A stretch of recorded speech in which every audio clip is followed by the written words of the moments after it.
Join PCTechForum.net is a new site. And so we'll be discussing everything related to tech news. They'll be discussing the latest processors, graphic cards, laptops, hard drives, computer cases. They also have a section for pre-built PCs and custom-built PCs, and also a PC straight from the manufacturer. They also be discussing the operating systems and how to troubleshoot them. And said, last but not least, they'll also be discussing the latest games and business. The site is brand new, so people will join for the first time on there. So come and sign up today at PCTechForum.net. Hello everyone, it's me, Demetra Kaye of the Demetra Kaye Show here on YouTube and a proud contributor of the African Diaspora News channel. If you could please do me a favor and subscribe to all channels and like this video, I would greatly appreciate it. So there are some residents in a town called Greenboro, New York, Westchester County to be exact. They are having a problem with a mural that was painted by artist Can Do Art. The mural is an homage to Black Lives Matter, but specifically they're having an issue with who he decided to put on there. Check it out. At 2,500 square feet, the Black Lives Matter mural on Manhattan Avenue under I-287 is filled with powerful imagery, including depictions of Kenneth Chamberlain Sr. and Dan Roy Henry, two men killed by police in Westchester. It's our history and it should not be erased. But some want this piece of the mural painted over. Minister Louis Farrakhan, controversial leader of the Nation of Islam. He has spoken out against the Jewish community, the Asian community, the LGBT community. Greenberg Supervisor Paul Feiner supported public funding for the mural. He says it should not include a divisive figure such as Farrakhan. Farrakhan was not in the sketch submitted by the designer. Community activist Clifton Abrams says the sketch was not a blueprint and the artist had freedom to add elements.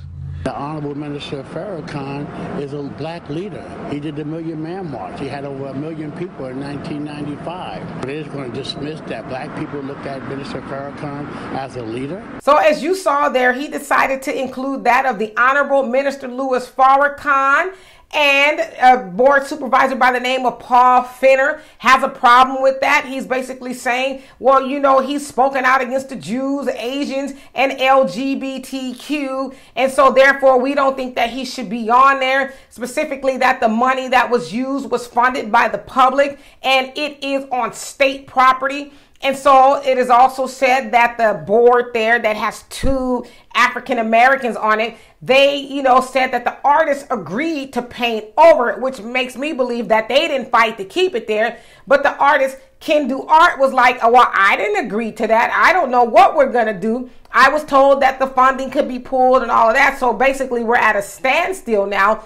But there's a few people in the community like that of Michelle Bernard. She's a resident. She's like, listen, Farrakhan is part of our history, and an activist by the name of Clifton Abrams, he basically said, well, he is a black leader, and specifically he cited that of the Million Man March and that he was able to get so many people out there, among a whole host of reasons of why we love Minister Louis Farrakhan. But I will say this, and I want to get back to those 2, you know, African-American board members, if you will. It's funny how Supervisor Feiner said that he spoke out against everybody else, but he never said, well, you know what? He does say great things about black people, and there's some black residents here that want him to stay. No, they never consider black people. They always lead with the Jews, the LGBTQ, and the Asians, but they say, you know, forget what black people want. They're irrelevant in a larger scheme of things.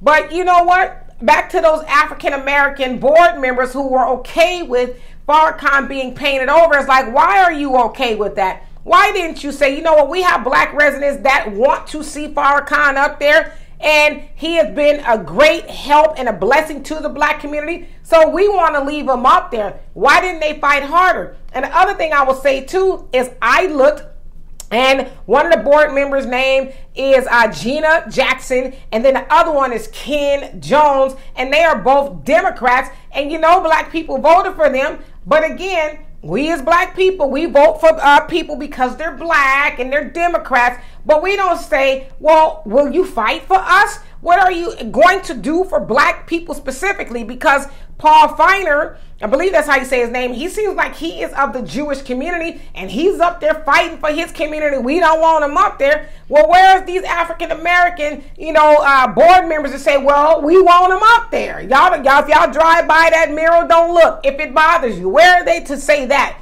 But they're going along with painting over them. So black people, we need to be very careful who we vote in office to speak for us. So y'all tell me what you think of this. And for more insightful commentary, please subscribe to this channel and my channel, The Demetra Kaye Show, here on YouTube. Peace. Hey family, make sure you join us on the new and improved AfricanDiasporaNews.org. Now, it is our uncensored and raw truth website. We have to make sure to have our own website because on social media platforms, they do have rules, and at any time they could change a rule and shut a whole genre down. Now, that would not happen to us because on AfricanDiasporaNews.org, we can speak the truth. We don't have to hold back. So make sure you join our website today.